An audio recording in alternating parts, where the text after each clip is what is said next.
আজকে আকাশ আমার নিচে, আমি আকাশের অনেক উপরে উঠেছি।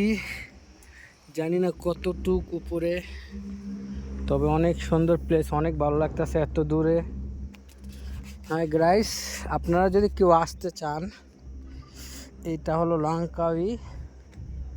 আপনার অনেক সুন্দর প্লেস, দেখছেন পাহাড়গুলো কত সুন্দর সুন্দর, আর অনেক নিচু। দেখেন, আপনারা ভালো করে দেখেন, ঠিক আছে, কত উঁচা। আর এই মালয়েশিয়ার কেবল কার আমি এত ভয়ানক কেবল কার এটা দেখিনি।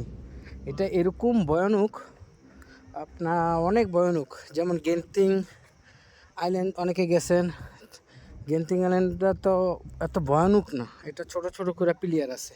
তো এইখানে লং টাইম কোনো প্লেয়ারই নেই, মানে প্লেয়ার দিবে যে মাঝখানে, ওটা দেওয়ার মতো কোনো স্পেস নেই। তবে যেই উঠবেন, স্বাভাবিক হার্টে যার প্রবলেম আছে সেই অবশ্যই তার প্রবলেম হবে আমি মনে হয়।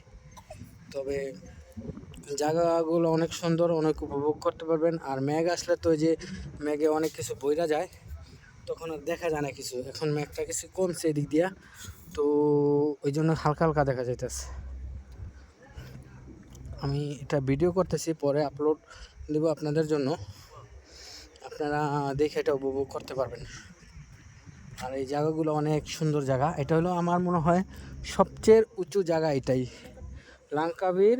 যে আমি যে স্থানটা আসছি এটাই সবচেয়ে উঁচু ওঠার মতো জায়গা এটাই, এটা ছাড়া আর কোনো জায়গা নাই ওঠার মতো এরকম। তো এটা জায়গাটা অনেক সুন্দর, অনেক ফেমাস। কারো যার ভালো লাগে সে আসতে পারবেন, আইসা দেখে যান, তবে অনেক এনজয় করবেন আমার মনে হয়।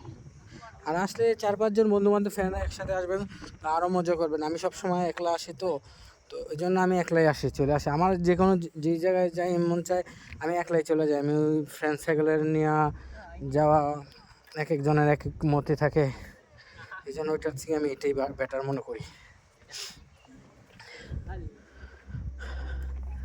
জায়গাগুলো অনেক সুন্দর। আমি আরও ছোট ছোট আপনাদের সাথে ভিডিও আপলোড দিব, আপনারা এগুলা দেখার জন্য আমার পরবর্তী ভিডিওগুলো দেখবেন আশা করি। এই জায়গাগুলো দেখছেন আপনারা, যারা লঙ্কাবি আসবেন, এটা অনেক সুন্দর জায়গা, প্লেসটা ওইটা অনেকজন উপভোগ করতে পারবেন, অনেক সুন্দর জায়গা। তো আমি নিচে যাইতেছি, ওই জায়গাগুলো আমি ভিডিও করতেছি। ওকে।